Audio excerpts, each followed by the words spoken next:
like my tattoos, you know, they're cool. With the piercings and tattoos, I've learned how you can alter your mind. It's art on your skin. Tongue piercings are amazing. First of all, anyone who's orally fixated, it's a must-have.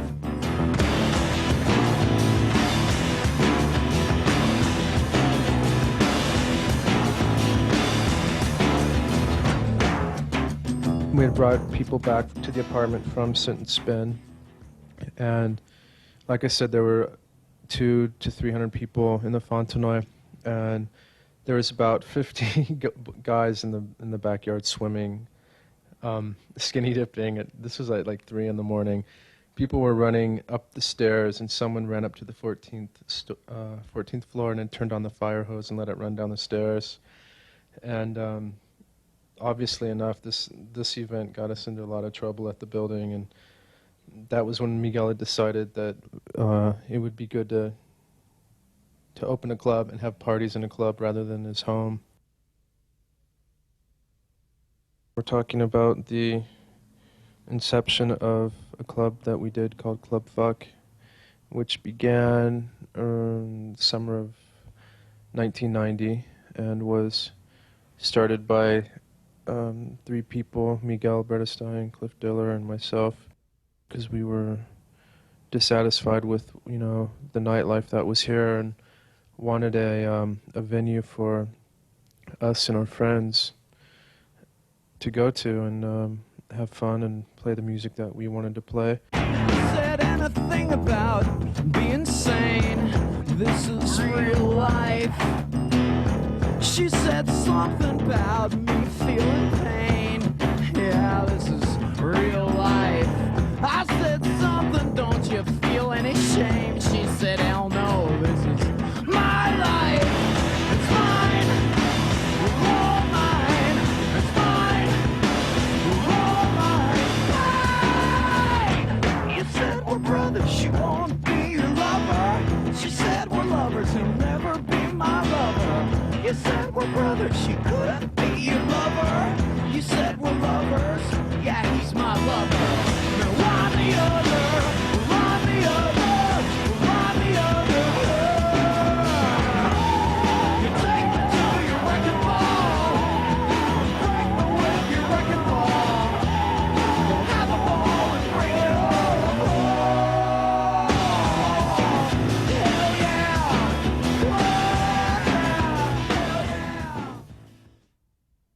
I was probably 14 or something, and we went to this tattoo shop of this guy, Buddy Mott, and he opened the shop in 1946, and I don't think he's changed anything in there but the channel on the TV since then.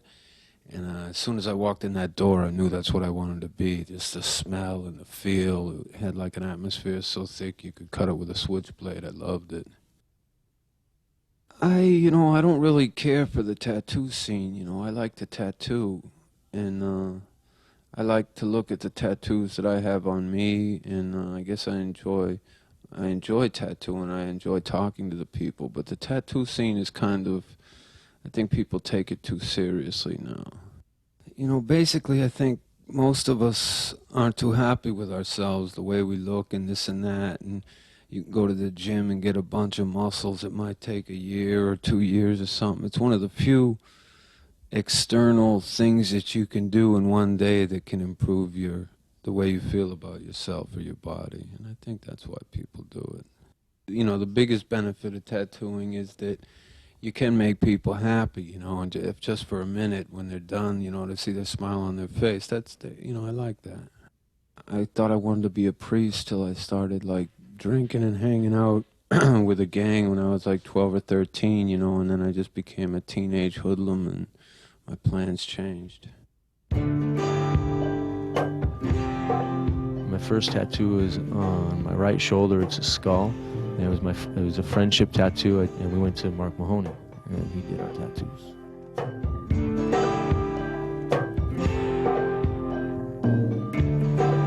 Over nothing, over you, and over me. It flew. It's overblown and overstood, overstated, and overgrew. Say I'm empty, say I'm through. Have a very good rapport with the client, and there's a very good exchange of energy between the two of us. This statement relates to how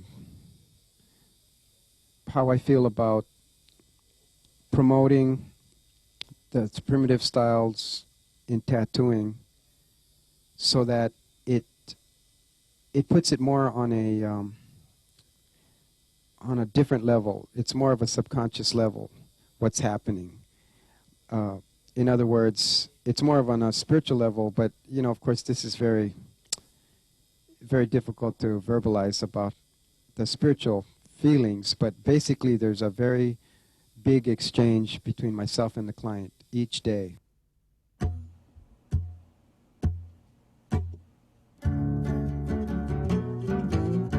I don't want to create this image of Ron Athey, the SM monster, and get press reviews and look back on it and feed this big ego bigger and bigger. And I want to, like, you know, not be stuck in a routine that I have to do, but to keep creating new pieces that are, you know, coming out of me. I have half-inch diameter plugs in my nipples. That's an erotic toy.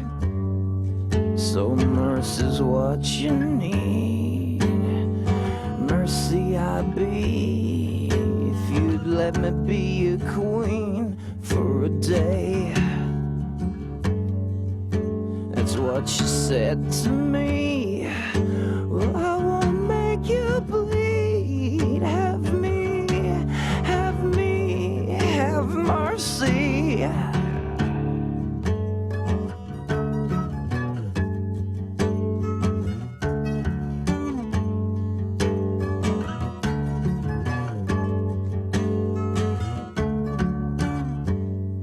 So queen is what you'll be. You'll be Queen Mercy. Oh, I can worship you that way.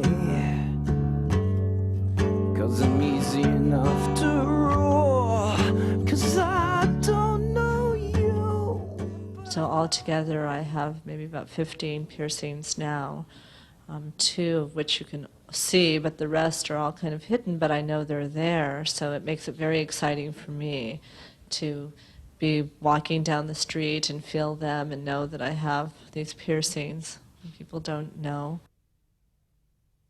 I also do professional domination, and I can make so much money doing that that I feel impatient with the piercing sometimes.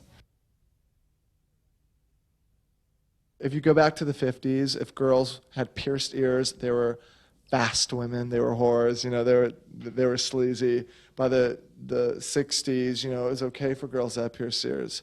But in the 70s, if you were a guy with pierced ears, you were homosexual. Well, by the late 70s, all the guys had, you know, one left ear pierced. Then by the 80s, both ears pierced, nostril piercings were also more.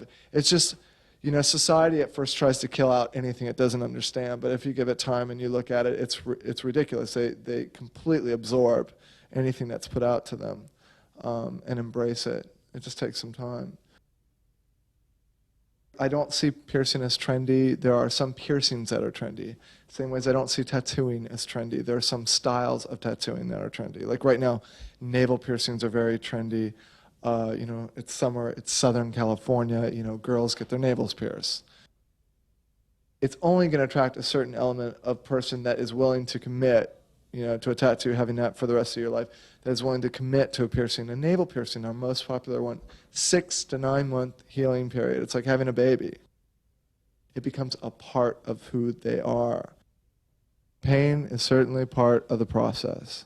It cannot be removed from the process. That's number one. Pain cannot be removed. The degree of pain you're actually feeling, though, that's another issue. if the pain was removed, if the anxiety was removed, if you walked in and it was like, you know, going to your doctor to get a checkup or whatever, it would take away some of the mystery and the magic of it. It's very amazing to get the rush that you feel after a piercing. We tend to do it very fast for them because that's what most people prefer. They prefer it being over with. If someone asks me, no, you know, I would really like to feel the needle going through, and it was not their first piercing, I would never, you know, take someone's word on it if it was their first piercing. If it was not their first piercing, I might slow up the actual process for them. There is such a thing called play piercing, where you incorporate using needles without, they're temporary, without permanent piercing. But people love the sensation of the needle penetrating your body.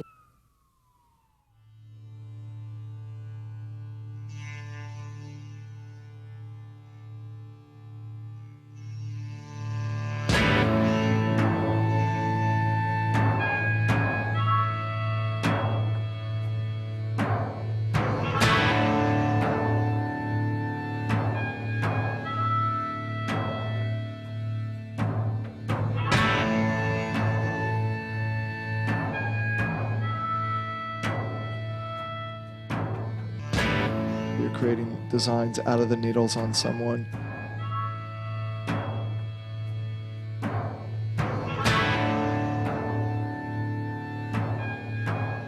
If you take aspirin, you do play piercings, and when you remove the hypodermic needles, it just starts bleeding and bleeding and bleeding. It's really beautiful.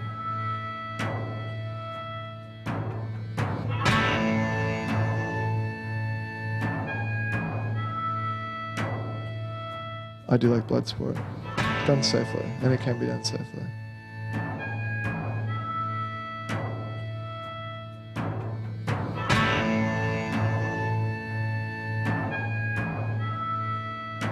Blood is what has always been powerful. Blood represents life, and it's become just that much more powerful. It also represents death.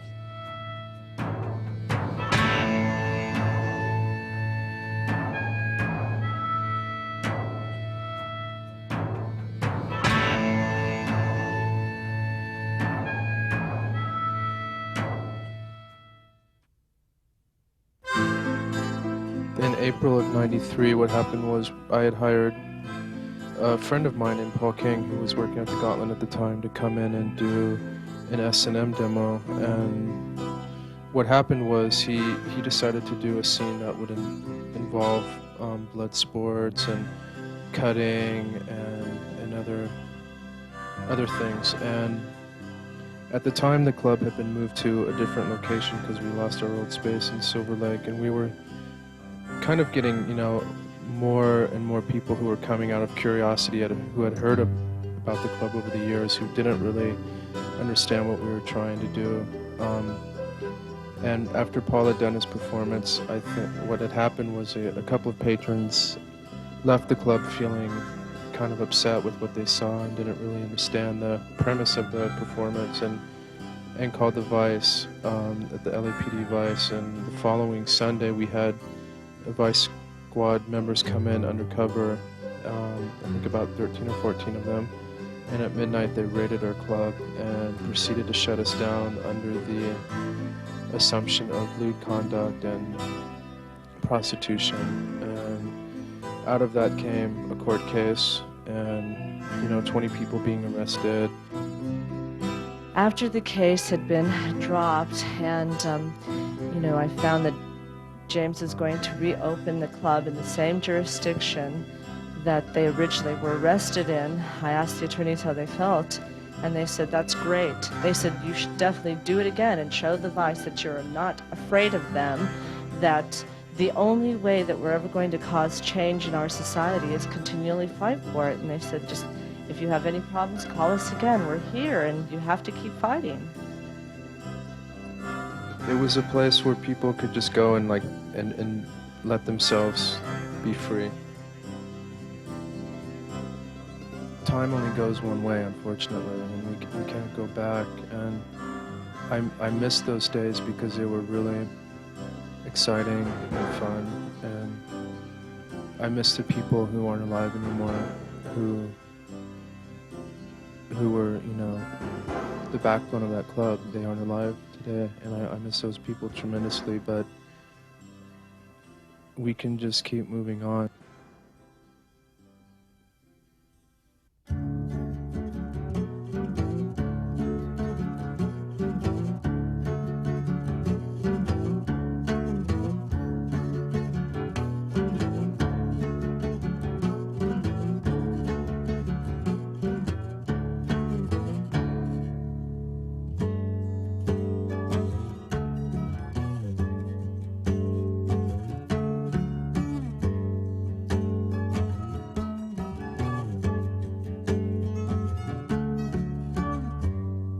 So mercy's what you need.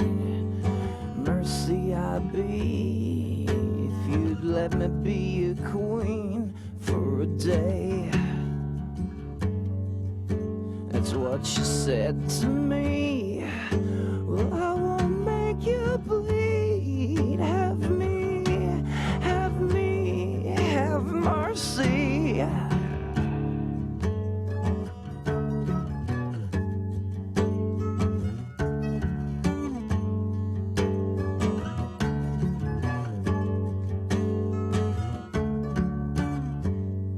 So queen is what you'll